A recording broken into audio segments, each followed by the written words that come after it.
Job లేక ఇబ్బంది పడుతున్నారా? అయితే మెడికల్ కోడింగ్ మీకు మంచి ఆప్షన్. వెంటనే కాల్ చేసి కోర్సులో జాయిన్ అవ్వండి.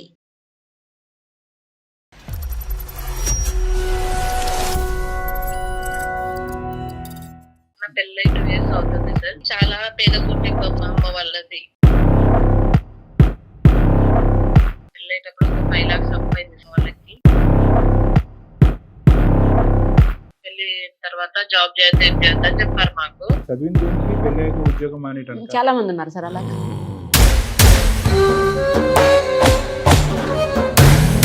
కాదు, ఉద్యోగం చేయడానికి కన్విన్స్ అయినటువంటి భర్త పుట్టింటికి అప్పు తీర్చడానికి ఒక 8,000 పంపిస్తానంటే ఎందుకు ఒప్పుకోవడమ్మా? మరి కొంతమంది మెంటాలిటీ వేరు ఉంటుంది కదా సార్. కొంతమంది ఏమో ఉంటుంది, మీ ఆయన మెంటాలిటీ ఎలా ఉంటుంది? ఇప్పుడు సమస్య ఏంటమ్మా? సార్ నేను చేసే జాబ్ దగ్గర మా మేనేజర్ తో కొంచెం ప్రాబ్లం ఉంది సార్. నాకు తనకేదో ఉంది సంబంధం అని అన్నట్టు చెప్పేశారు. అదేలేండి, వాడి బుద్ధి గట్టి తిందంటారు కదా. నాకు శృతికి అది లేదు అని ఇంకా అందరికి చెప్పడం వల్ల ఏంటంటే కొంచెం దూరం పెట్టుకుంటూ వచ్చాను నేను. అది బాగా ఇబ్బంది పెట్టుకుని అని చెప్పేసి అలా వైఫ్ ని చెప్పాను ఇంట్లో. లేదు నాతో క్లోజ్ ఉన్నాయి, మనం టీ తాగిన ఫొటోస్, తిన్న ఫొటోస్ అవన్నీ మీ ఆయనకు పంపిస్తానని చెప్తాను. బ్లాక్ మెయిల్ చేస్తున్నాడు. ఫ్లోర్ అందరూ తెలుసు శృతికి బాస్కి ఏదో ఉంది, శృతికి బాస్కి ఏదో ఉంది. నీ సైడ్ నుంచి కూడా కొన్ని తప్పిదాలు ఉన్నాయమ్మా.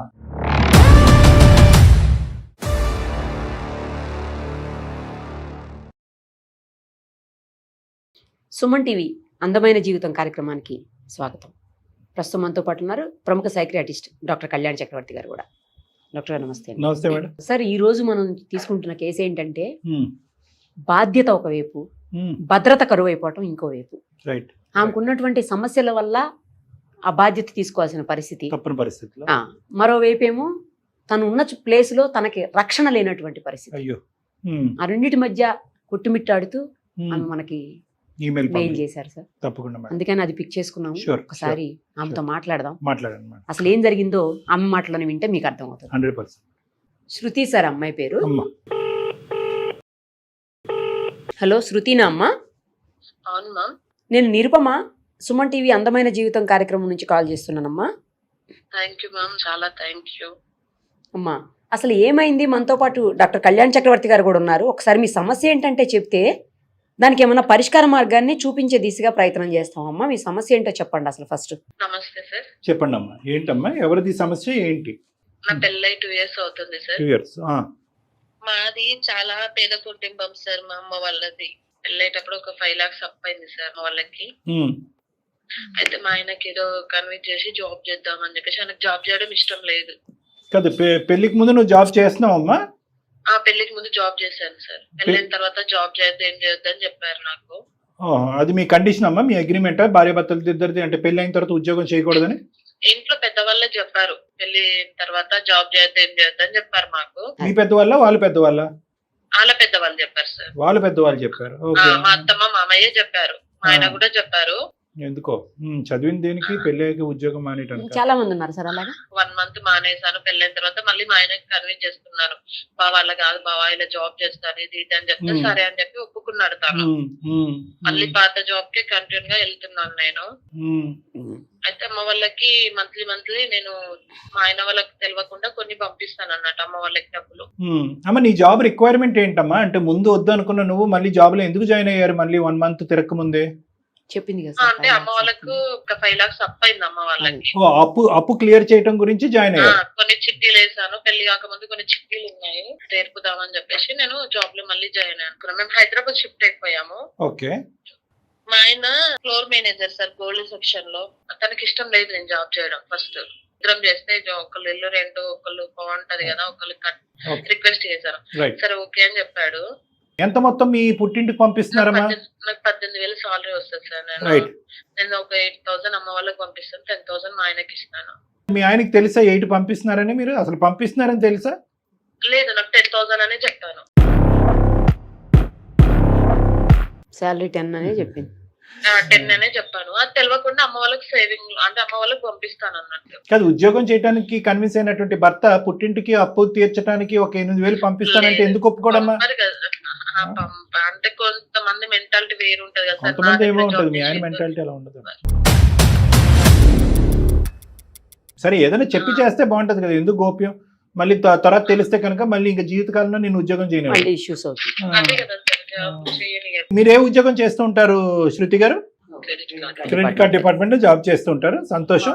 పైన పైన వస్తా సో ఉంటాయి. ఇన్సెంటివ్స్ 2,000-3,000 దాకా వస్తుంది సార్ నాకు. మరి ఏంటమ్మా ఇప్పుడు సమస్య ఏంటమ్మా? సార్ నేను చేసే జాబ్ దగ్గర మా మేనేజర్ తో కొంచెం ప్రాబ్లం ఉంది సార్ నాకు. ఏంటో ప్రాబ్లము? నాకు తనకేదో ఉన్నట్టు మొత్తం అందరికి చెప్పడం చేయడము, ఫ్లోర్ మొత్తం పాక్కపోవడం ఇలాంటివి చేశాడు. అంటే నాకు తనకేదో ఉంది సంబంధం అని అన్నట్టు చెప్పేశాడు. అదేలేండి, వాడి బుద్ధి గడ్డి తిందంటారు దాన్ని. నా హస్బెండ్ కంటే భూతత్వంలో ఆయన మంచోడే కాదని నేను అనట్లేదు, అనుమానం ఎక్కువ ఎవరికి? నా హస్బెండ్ కి. మంచోడు అంటే కనుక ఈ విషయం తెలిసిందా మీ భర్తకి? తెలియదు మా ఆయనకి, చాలా మంచోడు మా ఆయన. కొంచెం అనుమానం ఎక్కువ. ఈడు కొంచెం మూవ్ ఆన్ అయ్యి నేను జాబ్ చేసే దగ్గర బాగానే మాట్లాడడం చేసాం. ఈడు ఏంటంటే అందరికి నాకు శృతికి అది ఉంది ఇది ఉందని ఇట్లా అందరికి చెప్పడం వల్ల ఏంటంటే కొంచెం కొంచెం దూరం పెట్టుకుంటూ వచ్చాను నేను. ఇంకా బాగా పెట్టేసుకున్నాను నా పైన. ఎక్కువ మాట్లాడలేదు, ఫ్రీగా ఎక్కువ మాట్లాడట్లేదు. ఇంకా నాకు ఇలా చేస్తున్నాడు అని చెప్పేసి కొంచెం బాగా ఇబ్బంది పెడుతున్నాడు అని చెప్పేసి అలా వైఫ్ కి చెప్పాను ఇంట్లో. ఎందుకంటే ఇప్పుడు నన్ను మా ఆయనకి చెప్తే జాబ్ మానేపిస్తాడు, ప్లస్ వేరే గొడవలు కూడా కదా, జాబ్ చేయనియాడు. మళ్ళీ ఆయనకి ఏదో చాలా బతిమలాడి కాళ్ళ ఏలో పట్టుకుంటే జాబ్ చేయనిస్తున్నాడు. మళ్ళీ ఇప్పుడు ఇది పోయి ఇలా చేస్తున్నాడు ఇలా చెప్తున్నాడు అని అంటే వద్దు నువ్వు ఏదొద్దు ఇంట్లో కూర్చో అంటే అమ్మ వాళ్ళ అప్పులు తీరలేను, నేను ఇంట్లో కూర్చుంటే ఇంకా నాకు అనుమానం ఎక్కువైపోతుంది. ముందే అనుమానం, తీసుకురావడం తీసుకెళ్లడం కూడా ఆయననే చేసుకుంటాను. నాకు టైమింగ్స్ ఏం చేసినా ఇంకా ఇది చేయట్లేదు అది చేయట్లేదు అని తిట్టడం, గట్టిగా అరవడం అందరు. సో నీకు మీ భర్త వరకు ఏమీ తెలియదు కానీ మీ మేనేజర్ టార్చర్ పెరిగిపోయింది. ఏం చేయాలో అర్థం కావాలంత టార్చర్ ఉంది సార్. అనుమానం ఎక్కువ అని తెలుసు అడిగి, అంటే ఎక్కువ అనుమాన పడతాడు. ఏదున్న చిన్నదున్న భూతద్దంలో పెట్టి చూస్తాడు. ఎవరు? మీ భర్త. మీ భర్త యొక్క నేచర్ గురించి తెలుసు? తెలుసు, అన్ని తెలుసు. నువ్వు ఇట్లా చేస్తున్నావు అని చెప్పేసి మీ ఆయనకి చెప్తా అని చెప్తాడు. నేనేం తెలుసా సార్ మీతో, నేనేమన్నా చేశానా, ఎందుకు చెప్తారు మీరు మా ఆయనతో అంటే, లేదు నాతో క్లోజ్ గా ఉన్నాయి, మనం టీ తాగిన ఫొటోస్ తిన్న ఫొటోస్ అవన్నీ మీ ఆయనకు పంపిస్తానని చెప్తాడు. బ్లాక్ మెయిల్ చేస్తున్నాడు. కానీ ఇప్పుడు నీ పరిస్థితి ఏంటంటే కనుక వీడు బాధ తట్టుకోలేకపోతున్నావు అని చెప్పి ఉద్యోగం మానేసి ఇంటికి వెళ్ళలేకపోతున్నావు, అంతే కదమ్మా? ఇంటికి మానేసి ఇప్పుడు నేను ఈ జాబ్ కాకపోతే ఇంకో జాబ్ చేయొచ్చు, నాకుంది ఆ టాలెంట్ చేసుకోగలుగుతా. కానీ ఇది ఏంటంటే మా ఆయనకు మళ్ళీ అనుమానం ఎక్కువ సార్. నాకు అది అనుమానం వల్ల ఇంకా జాబ్ కూడా చేయనియాడు, ఇంటికి డబ్బులు పంపించాడు, ఏం చేయనియలేడు. ఇక ఏం చేయాలో అర్థం అవ్వట్లేదు. జాబ్ మారితే ఎందుకు మారావు ఏంటి డీటెయిల్స్ చెప్పాలి మళ్ళీ హస్బెండ్ కి. డీటెయిల్స్ ఇస్తారు కదా సార్, మళ్ళీ ఎందుకు మానేది. ఇప్పుడు ఫ్లోర్ అందరూ తెలుసు శృతికి బాస్ కి ఏదో ఉంది, శృతికి బాస్ కి ఏదో ఉంది. అందుకోసం శృతిని ఎక్కడికి వెళ్ళినా బాస్ తీసుకెళ్తాడు తీసుకొస్తాడు అని ఇట్లాంటి అన్ని రూమర్స్ గుట్టించి పెట్టాడు. ఇంకా మా ఆయన వచ్చి ఎంక్వైరీ చేసినా కూడా ఇట్లా అట్లా అని అంటే అప్పుడు నా సంసారంకే ఇదైతుంది కదా సార్, నేను ఏం చేయకపోయినా. మరి ఒకసారి మీ ఆయనతో చెప్దామమ్మా, ఎప్పటికైనా తెలియవలసిందే కదా, నువ్వు చెప్పలేకపోతున్నావు కదా. ఒకటి శాలరీ ఇలా షేర్ అవుతుంది అనేది ఒకటి చెప్పాలి, మీ పుట్టింటి వరకు శాలరీ వెళ్తుందన్న అంశం చెప్పాలి. రెండోది ఏంటంటే ఇప్పుడు మగాడైనా మొగుడైనా సెక్యూరిటీ అన్నా భద్రత అయినా ఏదైనా నీ భర్త దగ్గర నుంచి రావాలి. సో అలాంటప్పుడు ఏంటంటే ఇలాంటి వాడికి సరైన విధంగా గడ్డి చెప్పే వ్యక్తి నీ భర్తే కాబట్టి అతనితో ఒకసారి మాట్లాడదాం. వద్దు సార్, ఇంకా లేని అనుమానాలు వస్తాయి కదా సార్. ఏం చేస్తావు ఏంటి ఎందుకు ఇక్కడ వరకు వెళ్ళావు, ఇంకా లేని అనుమానాలు వస్తాయి కదా సార్. నా లైఫ్ రిస్క్ లో పడిపోతుంది కదా సార్. అది కూడా పాయింట్. అంటే ఇప్పుడు అమ్మాయి వైపు నుంచి ఆలోచించినప్పుడు కరెక్టే కదా. అంటే అతనికి కూడా మొదటి నుంచి నెగిటివ్ మెంటాలిటీ కాబట్టి అతనితో మాట్లాడే పరిస్థితి లేదు ఇతనితో. మరి అమ్మా చెప్తా ఇంకేంటి సార్, ఇంక ఇక్కడ వరకు వెళ్ళావాలి, ఇంకా మీ ఆయనకి చెప్తాను, ఇంకా టార్చర్ ఇంకెక్కువైపోతాయి కదా సార్. నాకు ఇంకా ఏం చేయాలో కూడా అర్థం అవ్వట్లేదు సార్. ఇప్పుడు ఇటు చెప్పలేం ఇటు చెప్పలేని పరిస్థితి. సో ఎవరు ఏం చేయాలో అర్థం అవుతలేదు సార్ ఇప్పుడు. సార్ నేను చెప్తాను వినమ్మా శృతి, నేను చెప్తాను విను. ఇక్కడ నీ సైడ్ నుంచి కూడా కొన్ని తప్పిదాలు ఉన్నాయమ్మా. ఓకే, ఒకటి ఏంటంటే అంత మొండి పట్టుదలతో ఉన్నటువంటి ఒక భర్త పెళ్లికి ముందే మీ అత్తమామలు ఉద్యోగం మానేయాలి అని చెప్పినటువంటి ఒక కుటుంబంలో నువ్వు వచ్చినటువంటి నువ్వు ఆ తర్వాత కొద్ది రోజుల్లోనే వాళ్ళని కన్విన్స్ చేసి నువ్వు అనుకున్నటువంటి పాత జాబ్లోనే జాయిన్ అయ్యావు. అంటే అదృష్టం నీ విన్నట్టునే ఉంది, కానీ నువ్వు ఆ సిచ్యువేషన్ని అడ్వాంటేజ్ తీసుకున్నావు. అరే అంత ట్రాన్స్పరెంట్గా ఒప్పుకుని ముందుకు వచ్చి ఈ అబ్బాయి ఒప్పుకోవటం కాదు, బహుశా వాళ్ళ తల్లిదండ్రులతో కూడా చెప్పుంటాడు కదా, అమ్మ నాన్న వినండి అమ్మ శృతి. అంటే ఎంత అభద్రతతో ఉండేటటువంటి వ్యక్తి, ఎంత కంట్రోల్ చేసే వ్యక్తి అయినా కూడా ఈరోజు ఆఖరికి నీ మాట నెగ్గేటటువంటి విధంగా నీ లూప్ లైన్లోకి వచ్చేసాడు అతను. అంటే అక్కడే ఒక భర్తగా అతనికి ఒక స్థానాన్ని, ఒక విలువని, ఒక ప్రత్యేకతని ఇవ్వాల్సినటువంటి అవసరం ఉంది. ఇంత భయపడవలసినటువంటి అవసరం లేదు. అంటే చెప్పే విధంగా అతనికి చెప్తే కనుక అన్నీ అర్థం చేసుకునే మనసు అతనికి ఉంది, మరీ అంత నేరో మైండెడ్ కాదు అనేది మనకు అర్థం అవుతుంది. లేదండి నేను ఒక ఉద్యోగం మానేసిన ఒక 6 నెలలు సంవత్సరం పాటు నేను అతని కాళ్ళ వేళ్ళ పడి అడుక్కున్నా కూడా అతను నన్ను ఉద్యోగం చేయనివ్వలేదు అని అంటే అది వేరే విషయం. పెళ్ళైనటువంటి నెల తిరక్క ముందే నీకు కావాల్సిన ఉద్యోగంలో మళ్ళీ వెళ్ళిపోయింది. నీ అదృష్టం బాగుండి ఏ ఉద్యోగం అయితే కనుక మొదటి నుంచి ఉందో ఆ ఉద్యోగం నీ గురించి మళ్ళీ వెయిట్ చేస్తూ రామ మహాలక్ష్మి అంటూ నీకు మళ్ళీ దారి చూపెట్టింది. సో అన్నీ నీవు అనుకున్నట్టే జరిగినాయి. అయితే ఇక్కడ వచ్చినటువంటి ప్రాబ్లం ఏంటంటే అలాగ నువ్వు కన్విన్స్ చేసి నీకు కావాల్సినటువంటి విధంగా మార్చుకున్నటువంటి నీ భర్తకి నువ్వు తిరిగి ఏమి ఇచ్చావు? నువ్వు కూడా ట్రాన్స్పరెంట్గా ఉంటే కనుక అన్నీ బాగుంటాయి. ఏమండి ఇంత శాలరీ వస్తుందండి, ఈ అప్పు తీర్చడం గురించి ఇంత పంపిస్తున్నాను. అతనికి అర్థం చేసుకునే 5 లక్షల పాటు ఒక పేదరికంలో ఉన్న ఒక కుటుంబానికి 5 లక్షలు అంటే చాలా పెద్ద మాట. అది అర్థం చేసుకోవడం, ఇది అర్థం చేసుకునే వ్యక్తి నేను మళ్ళీ జాబ్ జాయిన్ అవ్వు అనేటటువంటి వ్యక్తి ఈరోజు నువ్వు జాబ్ జాయిన్ అవడానికి దాని వెనకట్ల ఇంత మంచి కారణం ఉందా అనేది అర్థం చేసుకునే మనసు అతనికి లేదని అయితే మాత్రం నేను అనుకోవట్లేదమ్మా. సార్ ఆయన తెలియదు సార్, కానీ చెప్పకపోవడం అనేది నాదే తప్పు సార్. ఎందుకంటే ఒప్పుకోడు, జాబే వద్దన్నాడు. మా అమ్మ వాళ్ళకి ఒప్పిస్తే మళ్ళీ వద్దంటాడేమో అని చెప్పేసి నేను భయానికి అమ్మాయి ముందు చెప్పలేదు. అమ్మ ఇది చాలా చెప్తున్నానమ్మా, చాలా డెలికేట్ ఇష్యూ, చాలా సెన్సిటివ్ ఇష్యూ. ఎందుకంటే ఒక్కసారి మీ ఆఫీసులో అడుగు పెట్టిన నీ బ్యాంక్ స్టేట్మెంట్ చూసినా చాలా ఈజీగా తెలిసిపోతుంది. ఎంతకాలం నువ్వు దాచిపెట్టి ఇలాగా కవర్ చేద్దాం అనుకున్నావు, అది నెంబర్ 1. అది చిన్న ఇష్యూ అనుకుందాం సరే.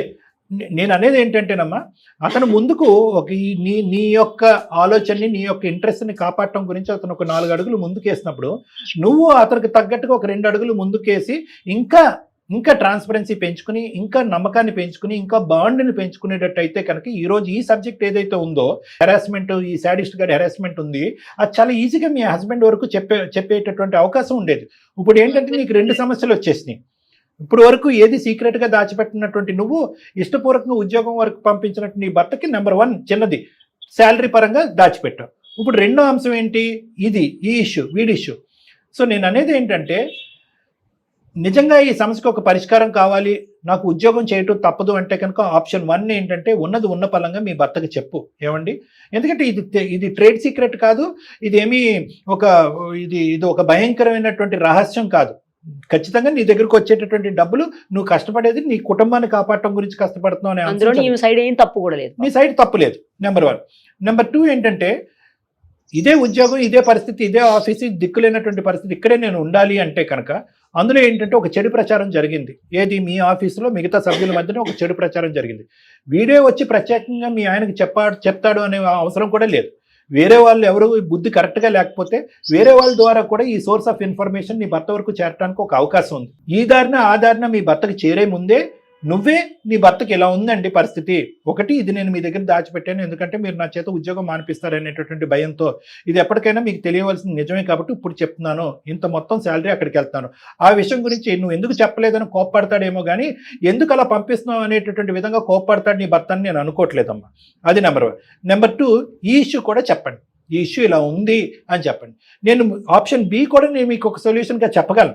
ఏంటి ఆప్షన్ బి అంటే, అమ్మ నీ భర్తతో ఉండేటటువంటి నీ ప్రయాణం ఇంపార్టెంట్, నీ భర్త నమ్మకం నీకు ఇంపార్టెంట్, అనుమానంతో ఉండేటటువంటి నీ భర్తకి ఇలాంటి విషయం తెలిస్తే కనుక చాలా ప్రమాదం కాబట్టి ఈ ఉద్యోగం కాకపోతే ఇంకో ఉద్యోగం వస్తుంది, ఉద్యోగం ఎందుకు మారేవు అనే కారణం కంటే ఈ కారణం ద్వారా మీ ఇద్దరి మధ్యన భేదాభిప్రాయాలు పెరిగాయి అనేటటువంటిది పెద్ద ఇష్యూ కాబట్టి ఉద్యోగం మారిపోవమ్మా అని చెప్పచ్చు. కానీ నా భయం ఏంటంటే నీ మీద ఒక వ్యామోహం, ఒక అట్రాక్షన్ ఒక డెవలప్ చేసుకున్నాడు వాడు. అక్కడతో ఇంక ఇప్పుడు నీవు కళ్ళెదురుకుంటూ ఉన్నావు కాబట్టి అణిగిమణిగి కొద్దిగా నేను బ్లాక్మెయిల్ చేసుకుంటూ ఉన్నాడు. రేపొద్దున వాడు ఏం చేస్తాడు, నువ్వు ఆఫీస్ నుంచి వెళ్ళిపోయిన తర్వాత మీ ఆయనకి ఫోన్ చేసి ఇంకో మీ ఆవిడ ఎందుకు ఇంట్లో ఇక్కడి నుంచి వెళ్ళిందంటే కనుక ఇది కదా అని చెప్పాడు అనుకోండి, అది ఇంకా జటిలం అవుతుంది. కాబట్టి నువ్వు ఉద్యోగం మారిపో, ఉద్యోగం తప్పించుకో అని కూడా చెప్పే ఉద్దేశం కాదమ్మ నాది. నేనేమంటున్నానంటే ఫస్ట్ అండ్ ఫార్మోస్ట్ ఇదేదో 10 రోజులు 15 రోజుల పాటు ప్రయాణం కాదు, ఇది ఒక నమ్మకంతో కూడినటువంటి ప్రయాణం. భార్యాభర్తల మధ్యన ప్రధానంగా ఉండవలసినటువంటిది ఒకటి బంధం అయితే కనుక ఆ బంధానికి మూలం నమ్మకం. సో మీ ఇద్దరి మధ్యన ఉండవలసింది ఆ ట్రాన్స్పరెన్సీ. ఇవేం పెద్ద ఇష్యూస్ కాదు. నీ మనస్సాక్షికి తెలుసు నువ్వు ఏ తప్పు చేయలేదని. మీ చుట్టుపక్కల ఉండే ఆఫీస్ వాళ్ళందరూ ఏమనుకుంటారంటే ఈవిడ మీద ఇంట్రెస్ట్ అని అనుకుంటున్నారు, కానీ నీకు ఆ మేనేజర్ మీద కూడా ఇంట్రెస్ట్ ఉందని ఎవరు అనుకుంటున్నారని నేను అనుకోవట్లేదమ్మా. కాబట్టి ఈ సిచ్యువేషన్ అడ్వాంటేజ్ తీసుకో. స్టార్టింగ్లో అనుమానం పడచ్చు, కోప్పడచ్చు, తిట్టచ్చు, కానీ నా భార్య ఉన్నది ఉన్నట్టుగా, నేను మూడో వాళ్ళ వ్యక్తి ద్వారా వినకుండా నా భార్య ఉన్నది ఉన్నట్టుగా నాకు వచ్చి చెప్పింది అనేటటువంటి ద్వారా మీ హస్బెండ్ నీ మీద నమ్మకం పెరుగుతుంది. ఆ మేనేజర్ దగ్గరకు వస్తాడు, ఆడు చెంపలు వాయిస్తాడు, చెడమడ తిడతాడు. ఆడేవో ఫోటోలు గడుగుడ్డు అంటున్నాడు. ఏం ఫోటోలు చూపెడతాడు వాడు? ఫోటోలు ఇవన్నీ తీసి దాచిపెట్టుకుంటున్నాడంటే వాడు దురుద్దేశం ఏంటంటే నిన్ను ఒక చిక్కుముడిలో పెట్టాలి. నువ్వు ఒక్కదానివే కాదు, ఇలాంటి బాధితులు చాలా మంది ఆడవాళ్ళు ఉండుంటారు వాడి దగ్గర, ఇలా ఫోటోలు తీసేసి ఇలా బ్లాక్మెయిల్ చేసి ట్రాప్ చేసేటటువంటి వాళ్ళు. కాబట్టి నేనేమంటున్నానంటే ఆ నిజం ఏదైతే కనుక శాలరీ పరమైనటువంటి నిజం మీ పుట్టింటికి పంపించే అంశం కూడా నీ భర్తకు తెలియాలి. రెండోది ఏంటంటే ఇలా ఆఫీస్లో ఇలాంటి హెరాస్మెంట్ జరుగుతుంది అనేటటువంటి అంశం కూడా నీ భర్తకు చెప్పాలి. మూడోది ఏంటంటే ఖచ్చితంగా వీడికి ఈ మేనేజర్ బాస్ ఇంకో మేనేజర్ ఉంటాడు కాబట్టి అతని వరకు తీసుకెళ్లి లిఖితపూర్వకంగా ఒక కంప్లైంట్ ఈమెయిల్ పంపించి వీడిని ఆ పద్ధతిలో కంట్రోల్ చేయటం కానీ ఉద్యోగాలను తీసేటటువంటి ప్రయత్నం కూడా చేయాలమ్మా. ఈ మూడు చేయటానికి నీకు ప్రధానంగా కావాల్సినటువంటి సపోర్టు నీ భర్త. నీ భర్త సపోర్ట్ తీసుకోకుండా మా వరకు వచ్చినా కూడా ఇలాంటి అంశాల్లో మేము పెద్దగా సహాయపడలేము. So it's very important that you take the help of your husband. ఏం కాదంటారా సార్? మళ్ళీ ప్రాబ్లం ఏం కాదని అమ్మ ఒకటి పెద్ద గీత ముందు చిన్న గీత. ఇనీషియల్గా కోప్పడచ్చు, తిట్టచ్చు, నీ తప్పేమీ లేదని నేను ఎలా నమ్మాలనే మాట కూడా అనొచ్చు. ఇవన్నీ ఉంటాయి. కానీ నీ మనస్సాక్షికి తెలుసు వాడి దగ్గర ఏమీ ఆధారాలు లేవు. వాడంతా ఒక కట్టుకట్టు చేశాడు, నలుగురికి ఒక ప్రచారం చేశాడు. తొందరలోనే మీ భర్త ఇనీషియల్గా నీ మీద కోప్పడినా కూడా అసలు నిజాలు ఏంటి అనేటటువంటి తెలుసుకోవటానికి మీ వ్యక్తి అతను కూడా ఒక కార్పొరేట్ సెక్టర్లోనే పనిచేస్తున్నాడు, మీ హస్బెండ్ కూడా. సో ఇలాంటి అంశాలన్నీ కామన్. ఏది బాస్కి సంబంధించిన హెరాస్మెంట్లు కామన్. స్త్రీ ఉద్యోగస్తులు ఎవరైతే ఉంటే కనుక వాళ్ళని చులకనగా చూసేటటువంటి ఒక జాతి ఉంటుంది. అలాంటి వాళ్ళు ఉంటారు, వాళ్ళు హెరాస్ చేస్తారనే అంశం కూడా మీ హస్బెండ్ తెలుస్తుంది. కాబట్టి ఇనీషియల్గా కోప్పడినా కూడా తర్వాత ఆ ఇష్యూకి అడ్జస్ట్ అయ్యి నీకంటూ ఒక సపోర్ట్గా నిలిచి వాడి మీద ఫైటింగ్ వెళ్ళటానికి లేదంటే వాడికి బుద్ధి చెప్పడానికి ఒక పెద్ద బలంగా నీకు నిలుస్తాడనేది నా నమ్మకం. అందుగురించి అమ్మా ఇప్పుడు ఏంటంటే నీకు బహుశా ధైర్యం సరిపోయి ఉండదమ్మా. ఎందుకంటే ఆడు చండశాసనులాగా నీ మీద విరుచుకు పడుతున్నాడు కదా. అలాంటి దుర్మార్గులు ఇదే పని చేస్తారు. అంటే ఏంటంటే ముందు నువ్వు వెనకతలు గొయ్యి అనే సిచ్యువేషన్ లో ఉండేటటువంటి ఆడవాళ్ళనే ట్రాప్ చేయడానికి ట్రై చేస్తారు, వాళ్ళనే టార్గెట్ చేస్తారు. ఎంతో కొద్దో గొప్ప సీక్రెట్లు ఇంటి దగ్గర అంటే భర్త దగ్గర పెట్టేటటువంటి ఆడవాళ్ళనే ట్రాప్ చేస్తారు. మీ పర్సనల్ ఇష్యూస్ ని ముందస్తూనే తెలుసుకుంటారు, మీ బలహీనతలు తెలుసుకుంటారు, నలుగురికి ప్రచారం చేస్తారు, వాళ్ళు ఉచ్చులోకి లాక్కునే ట్రై చేస్తారు. ఇది నీ వరకే కాదు, ఎవరైనా కూడా ఇటువంటి వాతావరణంలో ఉండేటటువంటి వాళ్ళు ఎవరైనా ఉంటే కనుక చాలా జాగ్రత్తగా గుర్తుపెట్టుకోండి. ఇది మొదట్లోనే తుంచేయవలసినటువంటి అంశము. Transparency is the best policy, no secrecy. ఎవరైతే కనుక నా అనేటటువంటి వాళ్ళు నమ్మకంగా మీతో పాటు ఇప్పుడు వరకు ప్రయాణం చేస్తున్నటువంటి వాళ్ళు ఉంటారో ఎల్లకాలం వాళ్ళు నమ్మచ్చు. వాళ్ళు తాత్కాలికంగా కోప్పడచ్చు, భయపడచ్చు, బాధపడచ్చు. కానీ ఈవెన్చువల్గా మొట్టమొదటి సపోర్ట్ అనేటటువంటిది నా అనేటటువంటి వాళ్ళ దగ్గర నుంచే వస్తుంది. కాబట్టి నీ జీవిత భాగస్వామి నీ భర్త కాబట్టి అతని దగ్గర నుంచి 100% నీకు సపోర్ట్ వస్తుందని నమ్మకం నాకు ఉందమ్మా. ఒకప్పుడు అతని దగ్గర నుంచి ఏమైనా మిస్అండర్స్టాండింగ్, ఏమైనా కన్ఫ్యూజన్ ఉంటే కనుక మీరిద్దరు ఒకసారి నా దగ్గరకు వస్తే ఆ కన్ఫ్యూజన్ నేను క్లియర్ చేస్తాను. ఇలా మా వరకు కాంటాక్ట్ అయిందండి ఈ బాత్, ఈ అమ్మాయి, ఆ అమ్మాయి ఉద్దేశం ఇది, ఆలోచన ఇది, ఆ అమ్మాయి ఉద్దేశం కానీ ఆలోచనలో కానీ ఎటువంటి దురుద్దేశం లేదని చెప్పి నేను ఎక్స్ప్లెయిన్ చేస్తాను. ఇంకొకటి ఏంటంటే సార్, ఇలాంటి వాళ్ళు ఫస్ట్ భయాన్ని వీడాలి. అలాంటి వాళ్ళ నుంచి భయం పడతారు. ఏమవుతుందో, జాబ్ మానేయాల్సి వస్తుందేమో, లేకపోతే నన్నేమన్నా నిజంగానే బదనాం చేస్తారేమో అందరిలోనే ఓ భయానికి గురవుతుంటారు. ఆ భయాన్ని వీడి ఎవరో ఒకటితోటి ఇంట్లో బాగా క్లోజ్ గా ఉండే పేరెంట్స్ తోటో, అన్నతోటో, తమ్ముడితోటో, భర్తతోటో ఎవరో ఒకటితో షేర్ చేసినప్పుడు ఆటోమేటిక్ గా సొల్యూషన్ అనేది కనిపిస్తుంది. Exactly sir. ఓపెన్ ఎవరికి చెప్పుకోలేను బాధ సార్. ఇటు ఇంటికి చెప్పుకోలేను, అటు ఆయన చెప్పలేను. ఎక్కువైపోయింది నాకు బాధ, టార్చర్. కరెక్టేనమ్మా. అందు గురించే ఫస్ట్ ఇలాంటి వాళ్ళందరూ ఓపెన్ చేసుకోవాలి, వాళ్ళ మనసు విప్పి మాట్లాడాలని చెప్పి ఈ వేదిక యొక్క ఉద్దేశం అమ్మా. ఆ విధంగా మేము నిలబడతాము. కానీ ప్రతి సందర్భంలో నీలాంటి వాళ్ళకి మేము ఉండలేము, అందరికీ మేము ఉండలేము. కాబట్టి ఇందాక మేడం ఏం చెప్తున్నారంటే ఆప్యాయతగా దగ్గర తీసుకునేటటువంటి ఒకరిద్దరు మీ చుట్టుపక్కల ఎవరో ఒకరు ఉంటారు. అనుమానాస్పదంగా ఆలోచించకుండా ప్రోత్సహించేటటువంటి వాళ్ళు ఎవరో ఒకరు ఉంటారు. నీ మనసు యొక్క భావాన్ని అర్థం చేసుకుని నా అనేటటువంటి ప్రేమించే వాళ్ళు ఉంటారు. వాళ్ళకి మనసు విప్పి షేర్ చేసుకోండి. తర్వాత అనేటటువంటి సొల్యూషన్ అనేది అరే ఇంత ఈజీగా నాకు సొల్యూషన్ మీకే అనిపిస్తుంది. మీ హస్బెండ్ తో చెప్పండి. I'm very confident. Thank you sir. Mail పెడితే మీ నుంచి సజెషన్ వస్తుంది. తప్పకుండా ముందడిగిద్దామని ఆలోచించి మీకు మెయిల్ పెట్టాను. చాలా మంచి పని చేశారమ్మా. హేస్టీ డెసిషన్స్ తీసుకోకుండా చాలా మంచి పని చేశారు. Very good. చాలా thank you sir. Thank you అమ్మా. బాయ్ అమ్మా. జాగ్రత్త అమ్మా. Bye. Okay sir. Thank you. బహుశా ఇది ఏంటంటే వర్క్ ప్లేస్ లో హెరాస్మెంట్ Harassment. హెరాస్మెంట్ ఏదైతే ఉందో Mm. మేడం, దానికి ఇది ఒక సరైనటువంటి ఎగ్జాంపుల్. మీరు అవును. చెప్పింది మీరు కూడా చెప్పారు. ఎక్స్ప్రెషన్ ఎట్ హోమ్ అంటే Yes. దాన్ని మన రెడ్ ఫ్లాగ్ అంటామా, విజిల్ బ్లోయింగ్ అంటామా, అది ఏమంటారు నాకు తెలియదు, Mm. రకరకాల పదాలు వాడుతున్నాం. లేదు అంటే ఈయనకంటే పైన ఇంకా ఉంటారు కదా అది ఇంకా ఎస్కలేట్ పైన చేయాలి, managers వాళ్ళ దగ్గరికి complaint వెళ్ళి చేయాలి. డైరెక్ట్ బాస్ తో మీరు ఇందాక మాట్లాడడం అన్నట్టుగా ఏదో ఒకటి. ఏంటంటే భయం ఆ ఉండకూడదు. బెనికితనం, భయం, ఏమో ఎక్కడో నేను తెలియకుండా ఒక పొరపాటు చేశానేమో, Mm. అనుకోండి ఒక మాట అన్నానేమో, లేదంటే ఈ అమ్మాయి అన్నట్టుగా ఒక ఫోటో ఏమన్నా తీసుకున్నానేమో, ఉందేమో. లేదంటే ఒక షాప్కి వెళ్ళి కాఫీ తాగానేమో, Mm. ఇలాంటి చిన్న చితక అంశాలు మనసులో ఉన్నప్పుడు ఏంటంటే దీన్ని అవతల వ్యక్తి ఎలా భూతద్దంలో పెట్టి చూపెడతాడనేటువంటి అభద్రత భయంతో ఏంటంటే మొత్తం అంతా కప్పేసేటటువంటి ప్రయత్నం చేస్తూ ఉంటారు. ఈ కప్పేసేటటువంటి ప్రయత్నాన్ని దగ్గర నుంచి చూసేటటువంటి వ్యక్తి ఎవరంటే కనుక ఈ మేనేజర్ లాంటి వాళ్ళు అన్నమాట. Mm. అదిగో చూసేవి దాచిపెట్టింది అది. సో మీరు ఏ లిస్ట్ ఆఫ్ థింగ్స్ మీ భర్త దగ్గర నుంచి మీ ఫ్యామిలీ మెంబర్స్ నుంచి దాచిపెడుతున్నారనేటటువంటి బలహీనతని వాళ్ళు క్యాష్ చేసుకోవటానికి ట్రై చేస్తారు, మిమ్మల్ని లోబర్చుకోవటానికి ట్రై చేస్తారు. కాబట్టి whistle blowing is very important. గట్టిగా చెప్పండి, చెప్పవలసిన వాళ్ళకి ఖచ్చితంగా చెప్పండి, బెదిరిపోవద్దు, భయపడొద్దు. మీ మనస్సు నిక్కచ్చు అయితే కనుక ఖచ్చితంగా గెలుపు మీదే. Thank you. Thank you.